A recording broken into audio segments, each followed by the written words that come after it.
rising, the light on the horizon. We are, the truth already spoken, the real nobody's token. We are,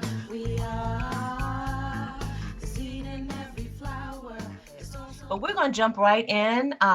We're going to check in and see who is tuning in on Facebook once we get into this conversation. But I actually wanted to start off our conversation in a way that we really haven't done before, where we are giving some context to what we're talking about, and then kind of jumping in from there.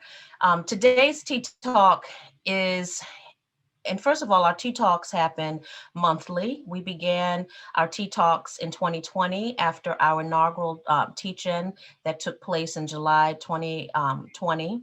And our Tea Talk was akin to a conference, but many topics came up where Black homeschooling families had more information that they wanted to know. And our subsequent Tea Talks were monthly panels that included homeschooling parents, as well as researchers who weighed in on issues that were pertinent to Black homeschooling families. So we had Tea Talks in 2020 that revolved around how to work with neurodiverse children, how to balance homeschooling and entrepreneurship, and how to live your best homeschooling life, right? Right. So we plan to bring those panels back just so folks aren't afraid that it just, I think y'all like seeing us. We like seeing each other and being able to talk. And what we weren't able to do, because usually it's one of us hosting, we didn't get to see each other much, but we actually want to end our seasons where it's the two of us talking and start our seasons where it's the two of us getting together, chatting, and also just processing what just happened, And so we have actually been in a season of COVID now for almost a year. Almost a year. Can you believe that? I can't believe it. Isn't that insane? Yeah. And so COVID-19, global health pandemic that really we began quarantining in March of 2020. I will always remember because it was the week I defended my dissertation. I defended on March 13th. And so we started quarantining that week, right? Wow. And since COVID-19, we've seen an upswing. Well, let's just pause. What led to quarantine was the fact that this outbreak now was happening in record numbers. And people weren't just getting sick, folks were passing away, okay? And so quarantining meant that schools were closing, that for those who homeschooled before COVID, we weren't able to access museums and libraries. All public kinds of recreation was shutting down. And so in response to this, where for those who were still connected to schools, called virtual learning, distance learning, learning at home, there was a myriad of things that were happening. And so some of the things that we see in this visual: an upswing in the use of Facebook groups for ideas and community, a broadening of homeschool programs and services offered, more entrepreneurial parents and teachers, I would say, popping up and offering their services. Then we started to see homeschool co-ops begin virtually. In fact, in our resource group here, I believe a parent who had joined our group a while ago, but I've seen them now in other groups posting, and I think they posted in our group today, that there's a Black homeschool co-op, and that is what it's called, Black homeschool co-op, that now a co-op that literally began online in response to COVID. So those are the kinds of things. In addition, the families who homeschooled before COVID, I fall into that group, but I have an older child. But those of us who were homeschooling before COVID and were quarantined, all our homeschooling practice has gradually changed. Is there anything you would add to the list, Cheryl? Oh, you've got it. But yeah, I think that, this is really important. I think the entrepreneurship has come because those jobs have been lost, and out of necessity, people that have the ability to provide a service or a product are able to become entrepreneurs and find a way to still bring money in. And I think that's really important. I saw a report today that talked about how this COVID has disproportionately had a negative impact on the Black community in terms of health disparities, but also in job loss, that it's more Black women that have been forced to leave jobs. And so it's really had a rough impact on us as a Yeah, community in general across the country. So that's an excellent point. Because if we look, there's that household hardship.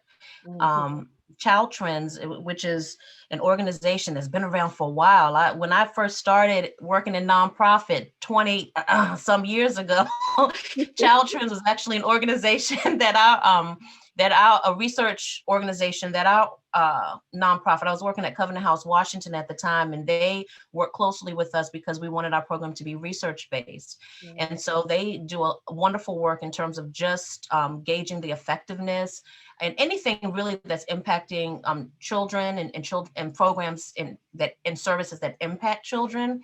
And they found that 29% of Latino and 31% of Black households with children are experiencing 3 or more co-occurring economic and health-related hardships as a result of the pandemic. And this is nearly twice the rate among Asian and white households with children. So that's deep to me. And Yes. we're continuously hearing about now, because the belief was that children were exempt from any type of COVID related health issues, right? And so now they're saying the Center for Disease Research and Policy found that a study of 223 patients younger than 20 years old were hospitalized with rare but serious COVID-19 related multi-system inflammatory syndrome in children. So it's always something. And so with this household hardship, these health impacts, um, you know, folks are still just trying to make it. And it's always so striking to me because I'm still part of parent groups where most of the parents have children in traditional schools. And the things that they're encountering in this distance learning and still in the midst of these things, this household hardship and this health impact, how it's still this push to try to live life as normal when life is anything but. It, and the reality is a lot of people who have joined our resource group and a lot of these homeschooling groups still have children in traditional school spaces. And the Northwest Evaluation Association is saying that the results of tests given to nearly 4.4 million United States students in grades 3 through 8 this fall found that most fell short in math. And that seems to be a continuous issue regarding is this change in how traditional schooling is looking going to impact a whole generation of students. And so this is just the setup for what our conversation is today. I think that homeschooling in general is different than traditional schooling, or can be, but I think that there have been a lot of convergences now that for those of us who homeschool before, we don't have the resources that we used to have or access to the resources. So there are going to be some similarities. So I wanted you to kind of pick up from there, like what your experiences have been. And for folks who don't know, you are an associate professor at the University of Georgia, where you have done prolific work in on research on Black homeschooling families, but it's usually comparative to those children in traditional school spaces because you train teachers. I do. So this semester, I just so happened to be teaching a course on social studies methods. And it's an interesting time to be studying social studies specifically right now with future teachers, most of whom are white, I should say.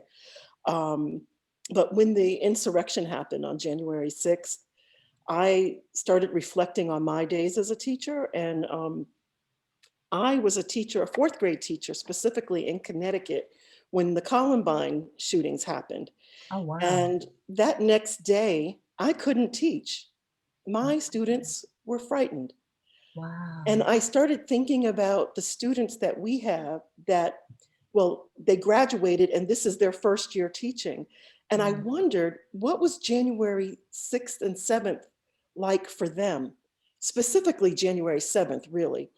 Um, and so I started reaching out, and I'll just share, one of my students is teaching 5th grade right here in the same town that I'm located in, and shared with me that they are teaching online. And so the kids are Zooming in, but at that time, the teachers were expected to be in the building. So that meant that they still had morning announcements, if you will. So when it came time on January 7th, the day after the insurrection, for the announcements and the Pledge of Allegiance, one of the 5th grade children said to my former student, who was her teacher, um, I'm not saying that mess in a Oh, different, wow. right? And he said, I understand. You don't have to talk about it. I mean, you don't have to say it, but can we talk about it? And they spent the rest of the day mostly in tears, crying and sharing their upset. And what they were upset about the most, keep in mind, these are 10-year-old children. They've only been on the planet for about 10 years. Right. But they already knew and understood that if this had been Black people doing this at the Capitol, the story would have been different. They Mm, knew that because of what happened in the summer with Black Lives Mattered. mm, And they were upset that there was a difference. They were hurt, and they had come to the point to realize that their country, America, hated them because of their skin color. These are Black and brown children that my student is teaching. And so at 10 years old, they understood and had been traumatized by the anti-Black racism, the anti-brown racism that exists in this country. They could see it unfolding before them. And they were like, what's the point? So I was really deeply touched by that. And long story short, what we are doing at the university, I pulled my faculty together that are in my department, really in a righteous rage, because something has to be done. And one of the things we're doing is we're going to have, one of my faculty members is really well versed in art, um, art instruction, I guess you would say. like our integration. Yeah, and using it therapeutically and things like that. So we have set up these open studios for the entire 5th grade. All the students have been invited. It's an after-school program. It is online because we're still in COVID. We have invited, so the counselor will come and do a prompt with the intention to help students get in touch with their feelings about Mm, certain situations. So the siege at the Capitol being one, racism, those kinds of things. And then we have community artists who are from all over because of the internet. We have somebody in California, we have some that are right here, but they're going to do demonstrations. We've bought materials for them that will be delivered to their houses. We're starting next week. And during the open studio, they will be able to respond in any way they want to. And we're hoping to be able to tap into the world as they see it. But we're also hoping that the art will be a step towards healing.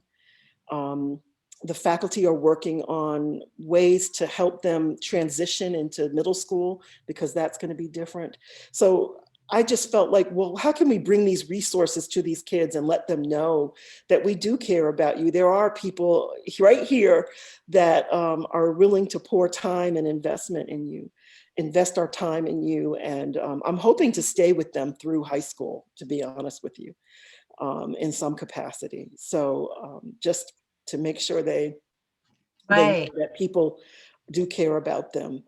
Um, And I think it's important for our listeners to know that when you shared this wonderful work that you're doing with teachers and who are working with students, that I immediately said that sounds like something wonderful that I think parents would love to learn more from you about in terms of how to do this with their children at home yeah, as homeschooling parents. I know in our resource group recently, we've had really robust conversation with folks posting and asking questions about how to talk about not just Black History Month, but how to uh, really teach around these issues that are specific, that impact Black people, mhm, but recognizing that those things that impact Black people and Black history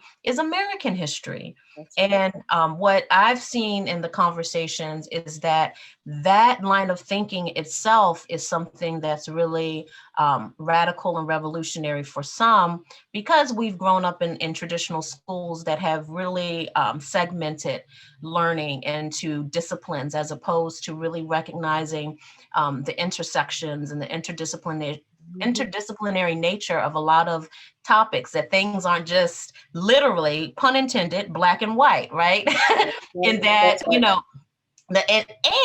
we're not working, we're trying to decolonize this notion that when we talk about history, in American history, that's not white history, and Right, that right. there are so many other people that exist in this space, and so Yeah, what does that mean? And so I think that what you explained, that you're doing with your student teachers is something that, and I think that, and I didn't include that in our opening of what COVID has really impacted, but I think for many, it's really this whole idea of teacher, and parents really taking ownership of that role and recognizing that they are teachers. They are their children's teachers.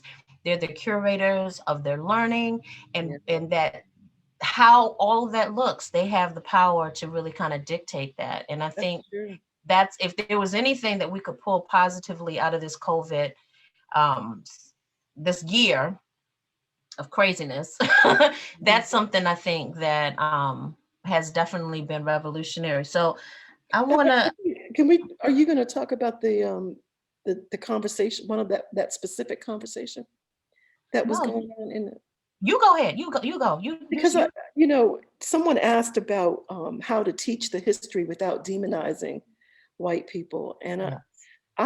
I went back through all of those conversations. I started to post, and I said no, because I knew we had this space, and there's so much to unpack in that question. But I think that we have to, I agree with the people who posted, we have to be honest about the way we approach our teaching of our history. We have to be truthful.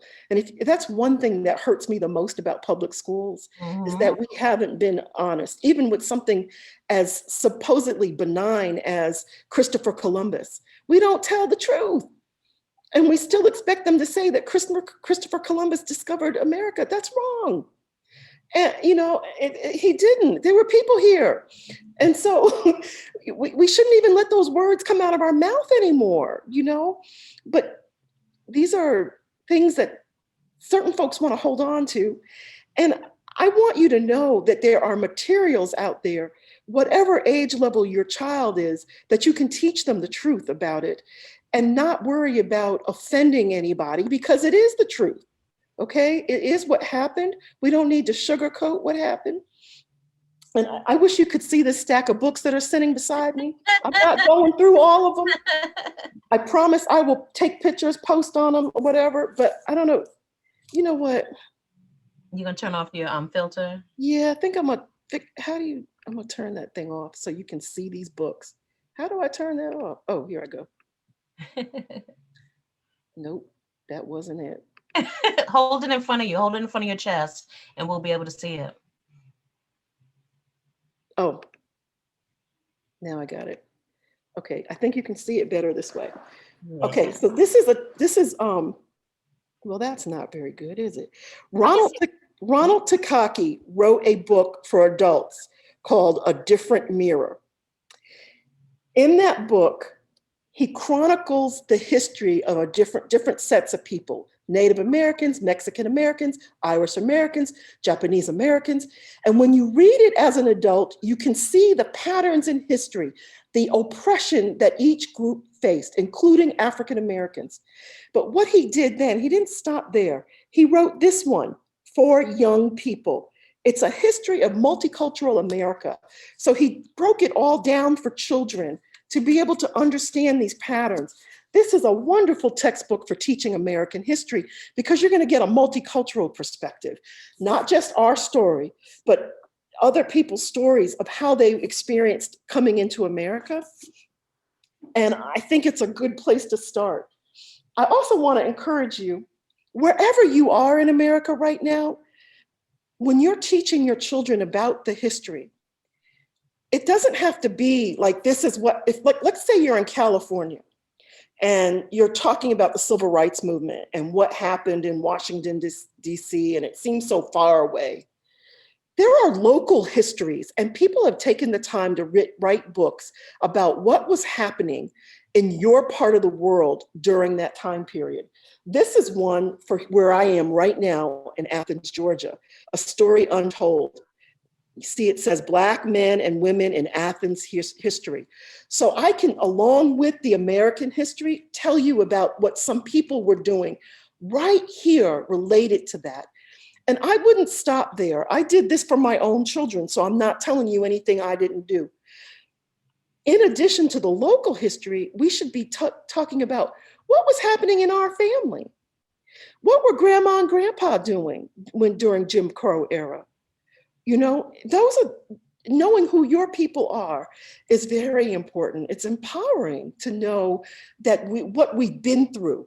And the way you teach it for Black children is you can talk about, even talking about slavery, that we represent the strength, right? That was the people who survived all these atrocities.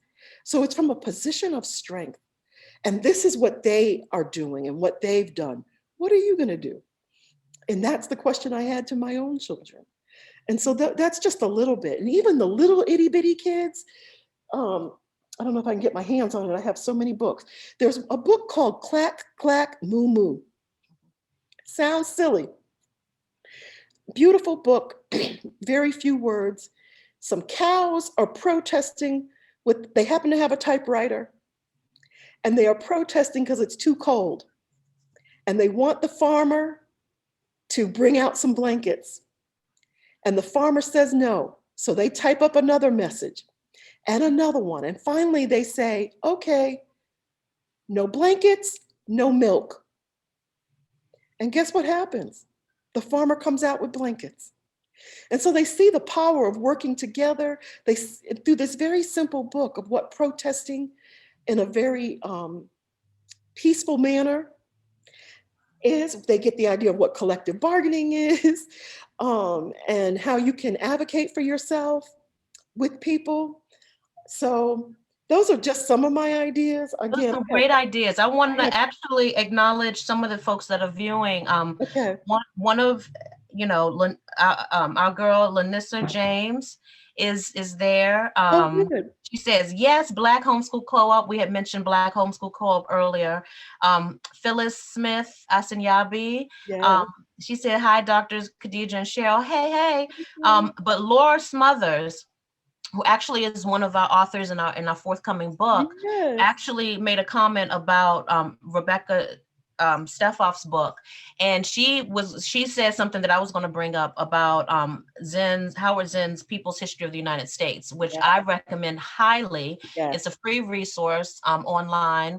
I've used it off and on for I don't know how many years with my daughter, but also I've pulled things from that when I've taught some of my college students. And so everything that you say is very worthy of, I think, incorporating into your homeschooling practice. I would also say that when I teach, I have an art history class that I've taught for college students and adapted for younger students.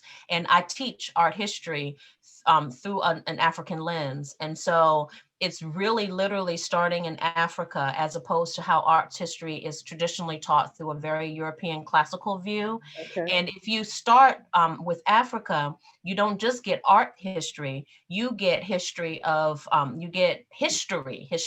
everything, and it becomes very multidisciplinary, and it's actually very fun. If you look at it as something where you're learning also as the teacher. And I think that's what gets lost a lot in translation for those who are just beginning their homeschooling journey, is that this homeschooling journey is as much of a learning experience for the parent Mm. as it is for the children. And there is never, I think many that are coming into this practice believe that those of us who did it before COVID somehow we just knew we know everything that we're teaching, and we knew everything that we are teaching in advance, that we didn't read books like you're sharing with us, that Yeah. is that no research or any type of preparation. And I think that's why it's often a call for what curriculum are you using, or what, because I don't think that it is really clear for a lot of people that the curriculum is your life. Yeah. You can make it up as you go along, but it can also be something that you are engaging in building up your learning Right. portfolio, just like what you expect for your children. That's right. That's And, absolutely. and and and I think that you're just giving great context on how, if you don't know, you go and you ask someone Go who find out. does. You read a That's right. book. That's right. That's right. It's too much information out there for us. And Right. I think too, you can't rely on even if you are a public school teacher, I mean a parent or a private school parent, you can't rely on that traditional school to do the teaching for you. You have to do more when you're African American. You think about Japanese American children. Do you know they go to school on Saturdays to go, or after school to learn Mandarin, to learn the rituals associated with their culture? You look at Jewish Jewish children; children, they yeah. go to learn Hebrew and Yeah. their traditions. So our children need that too. Because they're not going to get it in school. And if you're homeschooling, then you can base your schooling on it. You have that freedom. But we need to understand who we are, what we've been through. I want to show you one more book. I didn't learn this until I got my third degree. This book, A Light in the Darkness, is a story about how slaves Enslaved. learned in secret. And it's all about the pit schools, about African slaves going out into the woods, Mhm. digging ditches in the middle of the night to learn how to read. Yes, yes, yes. It was that important to them. You think about the children who are struggling as readers, and you read something like this to them or with them. They thought reading was so important that they risked their lives and dug ditches and went out in woods in the middle of the night. We don't have to do that today, right? But I mean, you talk about these kinds of things with kids, and I mean, there's so many. There's so Right. many really wonderful books that can be shared. And I think the message and what I'm hearing you say in response to that conversation that we had in our group isn't so much an emphasis on this white lens and this concern for white people, because what I heard in the question is that it is not so much, and I, because I repeatedly was like, I don't like the word demonize, but what I was hearing her to say is that we have friends in our family who are white people. We're in a all white environment, Yeah. so the children have to navigate. And I think that's really interesting. I think that raises a larger issue that I don't think we discuss enough, is how much we do at home with teaching our children how to code switch, and how to really create this identity when they're in different groups. And I think now is a time for us to really start having conversations in terms of how healthy that is, Yeah. and how much about it is a relic or a remnant from the years of enslavement, Mm-hmm. of Jim Crow, of knowing the reality in many of our workspaces that people are paying attention to our nonverbals, our so-called attitude, all these things. But how much of it is based on past trauma versus really being safe today, really being able to navigate? Because I think that even if we look at homeschool as a practice, how much are we teaching our children to teach them how to be of service to their community and other Black people versus how to assimilate and integrate into a white world and a white culture? And I think when I heard that question, I I, like other people, immediately responded to, well, why are we concerned about what white people think when we talk about Black History Month, right? But I think it was a lot of subtext. And I think it really was an honest Mm-hmm. ask about homeschooling in general, because how many of us are homeschooling free, as free people, Yeah. versus we are just continuing a process that tends to happen in traditional schooling, where it's focused on assimilative behavior, where it's really not in reference to anything cultural or anything Yeah. beneficial to the Black community in general. What do you think about that? Do you think I'm reading too much into it? What No, are your thoughts? I think that part of it too is this idea when we go out in the world, well, not the world, I'll just say America. One of the Mhm, challenges, the greatest challenges we have, I think, is that whiteness has been centered completely, right? mhm, So mhm, if you aren't white or like white, it is, life can be challenging for you here mhm, for a mhm. lot of people. And so when you ask that question, how do I teach Black history without demonizing white people? Again, you're centering the white people. Right. And how do we, why do we have to keep doing that? Why can't we just tell the story, tell what happened? It's not the truth. Teach the truth about what happened. Because if you, and I'm sorry, my mother was a librarian, so I'm going to keep relying on books. But if you read this book, You never have to apologize about that. if you read things like this, Henry's Freedom Box, you will notice that Henry, this is the African slave who mailed himself. This is a true story. He put himself in a box, but think about it. He couldn't do that alone. When you look in the pictures, I don't know if I can, it's white people helping him.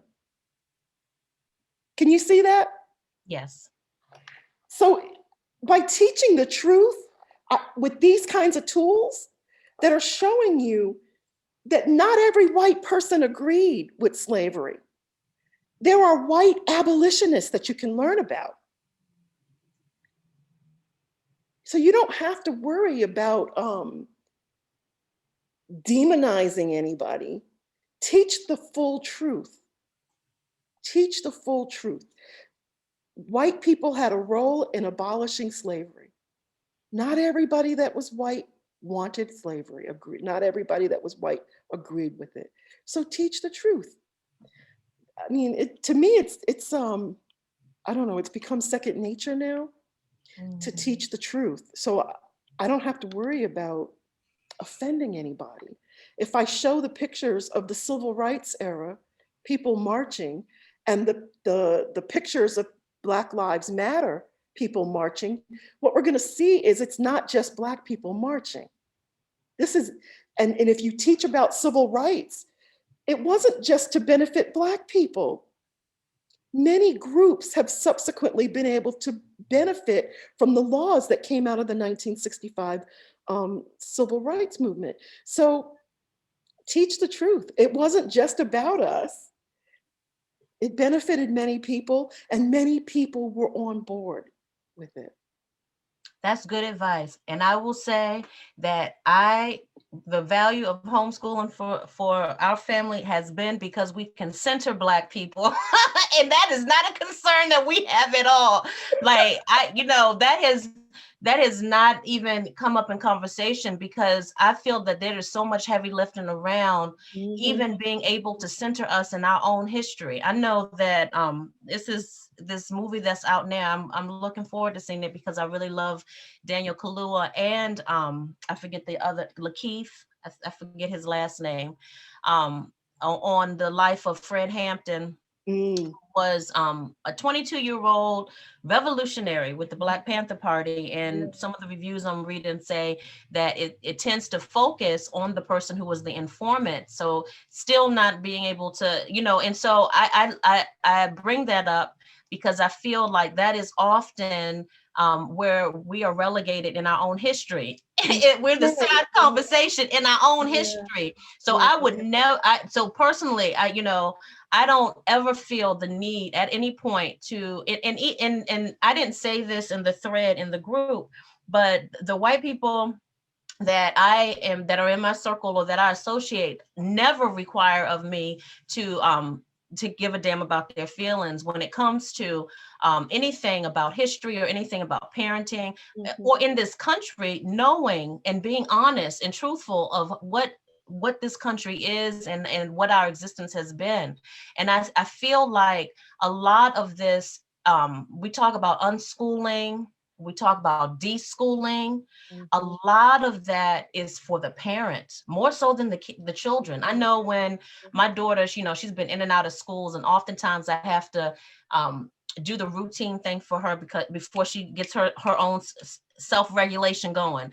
But for parents, for us, um, I think we're the ones that really benefit from the deschooling and the unschooling and it's so many trendy words now, Cheryl. Yeah. Yeah. Decolonizing, oh Lord, Yes. decentering, right? But all of that is about where are we focusing? Where is our Mhm. lens? And Mhm. it is so hard for us to zoom in on ourselves.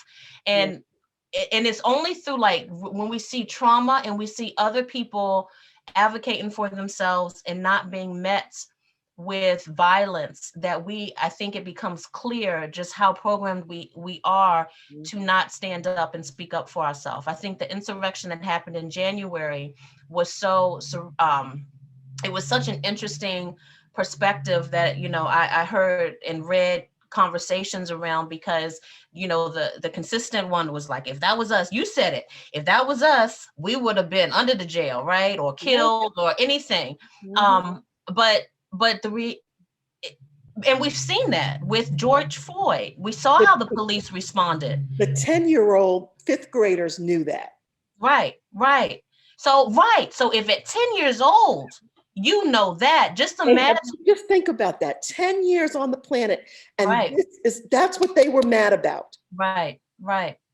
So the layers and layers of that on top of us as older people, Yeah. 30 and up. And so now we are taking ownership of our children's education, bringing them into the home, or they're here now because of COVID. And Right. so now, and I think it just, all this complaints that folks have of schools or what have you, it really forces you as a home educator now to face your own demons. And what have you internalized? What have you accepted as truth? What do you now believe? Now that the power is in your hands, Mhm. what are you now going to do with um, the freedoms of teaching your children what it is that you think they should know? And I would tell you, my daughter is 17. She's in her final year as a high schooler. We've been doing the whole college thing, and even the whole college thing, folks have asked, like, if you're homeschooling and you all are so because they have this impression of me that I'm like, I don't know, a hippie chick. I don't know what it is that folks, but they, as a rule breaker mainly, and so they look at me as taking her out of school as being anti-authority. So now why am I trying to get her into college? And I am very honest with telling people that I want her to have done what, you know do these certain things so that she can do whatever it is that she wants, right? Nothing is mandatory. But she said, I do not want to be in college for 4 years. And so that's why we did dual enrollment, is because, okay, well, let's see, do college now early. And so now she's, she'll have 60 credits. So she'll only have to do 2 more additional years of college. But That's great. it is, I will admit, it is a fear that if she just doesn't cross those T's and just have these things under her belt, that she will be victimized or be left out of opportunities. That is a colonized mentality. And I'm honest about that. Yeah. But it's also an awareness that free ain't really free, unless you have certain flexibilities. And I think for every homeschooling parent, it is an assessment as to what is your boundary. Who are you living for? Who are you teaching? What are you teaching your children for? What is the outcome you want to see?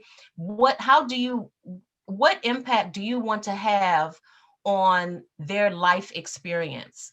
Because everything that you do as a parent is going to tie-dye them. It's going to imprint. You're imprinting them. So what do you want to imprint on them? And that's just, it's not just so simple to say, we're going to teach you your history. You have to make the determination as to what that history is. In my research, when I was interviewing these children that were dual enrolled, and I asked that question about culture, right? The responses kind of ran the gamut with these children as to what they even thought of as being culture. Like one child was like Afrocentric. My mama had me in Afrocentric co-ops. I'm able to talk about and I'm actually quite disgusted when I talk to people at my college and they don't know what the heck I'm talking about, right? So that's one child. Where another child is talking about culture in terms of relationships, that they hear their parents talking about how to treat the Black person at work as opposed to how they're treated by the white. So the relationships, understanding that there's a racial difference. So that in itself means so many different things. So we really, getting to that point where you're even deconstructing that for your family, I think is some deep and powerful work that a lot of us don't even know where to begin with, if that makes sense. Yeah. Does that come up for your teachers? Like, do you have teachers, Black teachers in particular, who struggle with what they're constrained to do for their schools, but also with their identity? It kind of conflicts with their identity as Black people. The young man that had the student say, I don't want to say the Pledge of Allegiance, is an African American male student, one of only 3 African American males that I've had in 17 years, by the way. No way. I have 17 years of teaching at UGA, and I've only had 3 Black men. Wait a minute, can we just pause on that? In my undergraduate program, I should say. Yeah. So are you talking about in your class or in the program itself? Well, I don't know about the whole program. It's probably not many. I bet it's the whole program. Wow. Yeah, it's mostly, that's where I am, right? But he is African American. He's teaching Black and Latino students. But he has been teaching for 6 years. And when I approached him with doing something with the kids, and I'm the one who wanted to not get him in trouble, so to speak. And he said, Dr. Fields, don't worry about that. I've already proven myself. I've got a relationship with my administrator. As long as she knows what's going on, we're good. I said, okay. So he's rock solid. But I would imagine, I don't even have to imagine, his principal's response to how to talk about the insurrection, she called them, the teachers, together and said, don't bring it up unless they bring it up. Wow. So she felt some kind of constraint, and she's African American. So we have administrators, we have teachers. We're, the thing is, with that question, how to respond to that question about how to teach history without demonizing people, white people. We're all going to respond to that differently based on where we are, what our understanding is. Exactly. Also, you talked about imprinting. Whatever your lens is that's imprinted on you is going to be part of that response. And so, his administrator in this moment felt more constrained than he did as the teacher of Right. only 6 years of teaching. He knew he couldn't teach that day. He knew he had to talk to them, let them get it out. And he's very intuitive and in tune to his students. And he knows them well. He knows what they need at this time of year, particularly. So I think it depends on what's been, like you said, imprinted on you. If you're more worried about getting in trouble, then you're going to let that guard you. But From if your from your research with homeschooling mothers, and you've done a few studies now, like you've done a lot. yeah, Has that come up, particularly with your recent book on single mothers who are homeschooling? mhm. Did any of them speak to this? Um, Ever being confounded, or even if they didn't have any confusion of where to start, what that practice looked like when it came to cultural and historical teachings from a Black perspective? No, I wouldn't say they were confounded by it. Okay. One of the questions I asked everyone was, did you look at the Georgia or your state standards? And the majority of people said no, because they were more concerned about their own children. And Right, then when they finally did look at them, they realized that they were beneath what they were already doing with their right, children. right. And that's when I teach my teachers, that's what I tell them about this. I just said it this past Wednesday to my social studies students. We started unpacking these standards, and I said, I want you to understand this represents the bare minimum of what you should be teaching. Right, right. This is not all that you should be teaching. Right. And in So Georgia, if I'm not mistaken, in Georgia, there is no portfolio review. There's nothing where any no, government official is saying this is how you need to homeschool. no, the only thing they have to do is once your children reach third grade, your children have to be tested on some sort of standardized test. But parents get to pick which test that is. Mhm, mhm. And there's nothing in the laws written about your kids having to pass at a certain, level on that test. You just Right, have to test. And right. most of the parents don't even use the Georgia. We have a test, a state criteria reference kind of test, and it's based on those standards, the Georgia standards. Mhm. And most parents that I had 46 parents, and the majority of them did not use the Georgia test. They used the Iowa test of basic skills Oh, wow. Okay. because they wanted to see the norm referencing. So for children in that same age group, how does what percentile does my child represent? Right. That was what they were more interested in instead of the Georgia standards. So Really? I yeah, know, yeah, did you, when you did your study for your book, were all of your, the people in your study from Georgia? those were, yeah. They, Okay. now some of them were born somewhere else, but they were living in Georgia and homeschooling in Georgia at the Gotcha. time of the study. But, Gotcha. and You've done, your first study that you did was with women from all over, right? it was mostly Georgia still. Okay. But I did have a few states represented, other states, but mostly it's been Georgia. Yeah, Okay. I yeah. know I'm in Maryland, and we have to do a portfolio review, and there have been a few changes. I'm in Prince George's County in particular in Maryland, and from when I started 12 years ago to where we are now, I've seen some slight changes where it's been more of this push to aligning. When they do the portfolio review, it's really, and even the document that they give you after you go through the portfolio review looks like a report card. It looks like it's broken down into the different subjects. They want to make sure that you have assets that demonstrate you're touching on all these subjects. And Okay. so, but they, it they're not really specific with, you can choose to look at the standards that they have for the schools and use them, but they just want to see that there's robust learning, quote unquote, whatever that is. Right.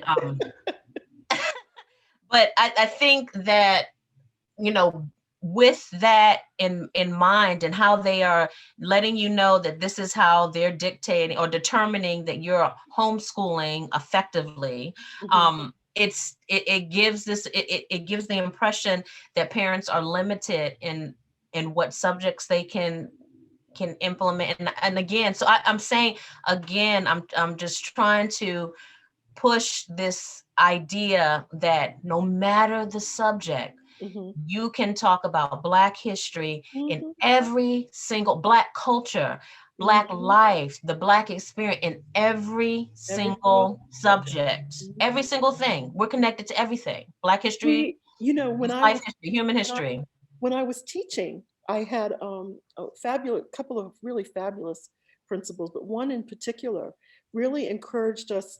Yes, celebrate Black history, but please teach from a multicultural perspective. So when you're doing your unit on science, I mean the what do you- not simple machines, please include inventors who are Black, Latino, Asian American, like include everybody and make sure you're doing that all year long. Right, And you can very easily do it, but you've got to do some research. You right, can't teach what you don't know. right. So, you know, you need those resources that teach you about the marvelous inventors so that you can make those connections between simple machines like the lever and the pulley and what has been invented by Black people, you know, You or you you whoever. you have shared some wonderful books, but do Oh, you have some oh, recommendations I got so for many. parents who are home educators in ways to be, you know, beyond reading these textbooks, and reading the children's books to their children? Do you have any specific activities or maybe starter um, activities to develop a practice on teaching or preparing? I think that kind of gets lost in translation. And I'm asking you this not to prepare a parent necessarily as you would a teacher, because teachers, in Right. addition to teaching, have to also be aware of the bureaucracy in which they work in, right? That's true. That's But true. are there certain, is there a practice, is there a way that you recommend a parent begin to build up themselves as a resource while in the midst of all their other parenting duties that they have? What a good place to start if they're a novice? That's a great question. I think it goes back to what you were saying about having to unlearn. I think one of the challenges and we did a tea talk on this last year, actually. When you first start out, you might think you have to replicate school. And most of the people that know will tell you don't replicate school. Um, Yep. I was asked to do a fireside chat with some Black millennial home educators. They had little people a couple uh, of years ago. And we ended up with first they wanted me to come teach, and I didn't have time to do that. Um, and we ended up with this fireside chat because they wanted me to tell them how to set up assessments to know where their children are. And I kept trying to get them to understand, and this is my answer to your question is, you know your child already better than any teacher ever will. You've been with them from birth. And if you've been observing and watching your child, you know what they like to do. You know what they're capable of. You know their shortcomings. You know what they need. You know already. And if I were homeschooling, I wouldn't worry so much about a, a particular curriculum.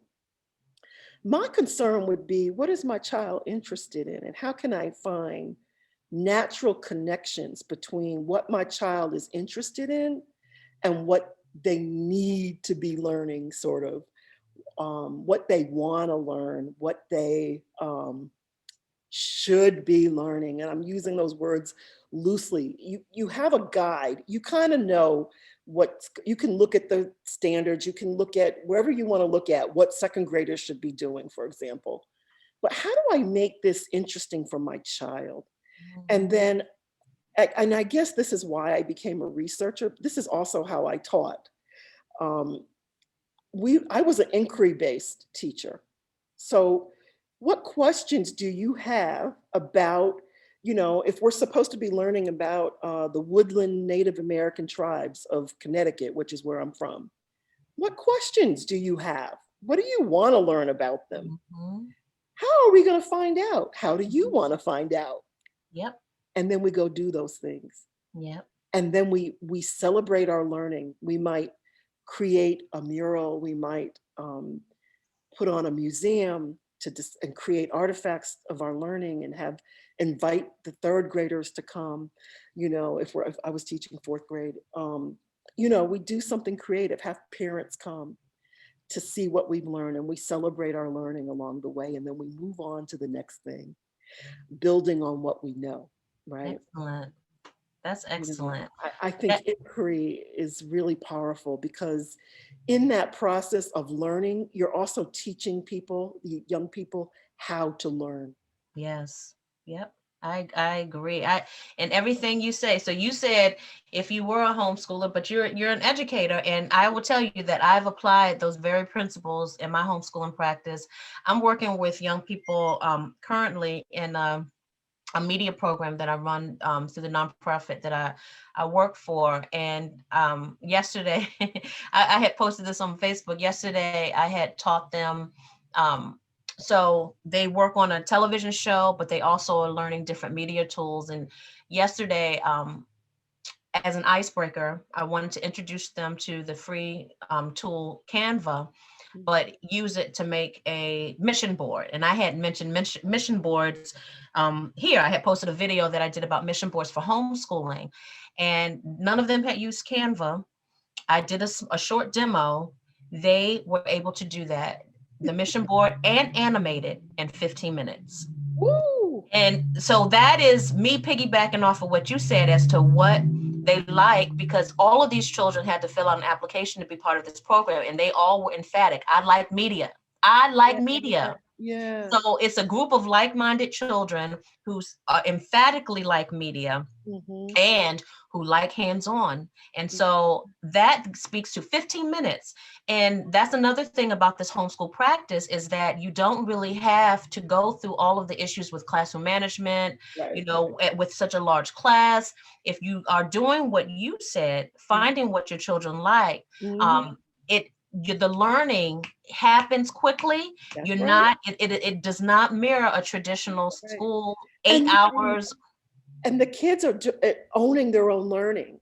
So Yes. I didn't have very many behavior problems either, because kids wanted to be in the class. Exactly. They wanted to come because they had voice and they had choice in their learning. Exactly. I didn't have to beat them over the head with a bunch of facts. Right, right. No, so, I would never do that anyway, but I'm just saying. You had to put the disclaimer out that you don't go around beating children in the head. We know, Cheryl, we know you don't do that. But there was nothing boring. Right. There was nothing boring in my classroom. And in fact, most of the time, when you walked in my classroom, you couldn't really tell what subject was being taught. And you might not be able to find me, because I was down on the floor with some kids somewhere, probably. I love it. So those were my favorite teachers, the ones that would sit on the floor and get down with us. And I'm trying to teach these young students who say they want to be teachers now. We don't all, who said that everybody has to be doing the same thing at the same time? Right. Where does that come from? Yep. Well, that's that traditional schooling that for some of us have had those experiences. And it's so interesting that even if that experience was negative, that we still try to recreate that at first in our homeschooling practice. You do not have to do that. So we have now come to the end of our hour. Oh my gosh. I know we can just, you and I, we can just talk forever. But I wanted to give a special shout out to all of the folks that are making fantastic points in our comment section on Facebook. Oh, nice. Renee Cooper, she says, I love that celebrating what you've learned. Lanissa James said, kids who love education, yay, dun, dun, dun. And she also says that, to parents, you know your child better than any teacher. And then we have Phyllis who says that research skills are crucial for homeschooling parents. Now, I can't say that enough, is that Yeah, you yeah, can pop up in every Facebook group that you want asking for a curriculum or asking for something, but the research extends outside of just being finding what other folks are doing, and research is asking your children what they like. that's right. That's right. Research is paying attention and observing your children and seeing what they excel in. I Yeah, find that sometimes it's hard for children to even be able to articulate that sometimes as to what they like or what they're good at, because again, that's a comparative look and what you're good at, because so many children, a lot of kids are hard on themselves, and they rate what they're good at based on how they do it in comparison to another child, as opposed to what they excel in or like. And so research could really just be having those conversations with your children in an intentional manner, where it's not just a cursory glance or a cursory conversation or something. It's something where you are making your child realize that it's important for me to know this information, because I yeah, want to tailor our experience to what it is that you tell me. And yeah. so, it's 5 o'clock. We thank everyone every time that we do a tea talk. We try to keep it to Yeah. an hour, but we encourage you really to be part of our community. Continue to share. I want to give shout outs to some of our regular posters in our group, from Sherry Meta, Phyllis, Tashona, Yolanda. It's a bunch of you who regularly post and contribute to our group, sharing information that is meaningful and not just something great to read, but something that's really important and impactful. And I hope that you continue to invite others to the group. We have an announcement. We have a date for our second annual virtual teach-in. Do you remember what the date is? Because I don't. How do I you do it? How I'm do I'm you the do it? queen. I'm the queen of bringing up something It's and in then forget. July. It's in I know, July. but we're going to actually post it. How about we post it in the comment section, so that give you an incentive to read it. And I'm going to be posting it on Monday with more information. And sponsorship packages should be available for those who want to sponsor the event. But we're so excited that we're going to be having our teaching again. And we hope that it coincides with the release of our forthcoming book. You can Yeah. learn more about Black family homeschool educators and scholars at blackfamilyhomeschool.org. Thank you, everybody, and Sharika, tell bye. them to share ideas for our next tea talk too. Yes, yes, yes. If So you we're have gonna have ideas for our next tea talk, let us know. we're gonna have a forum for that in Okay, our resource group. All that's right. all right. Bye. Bye, Bye. girl.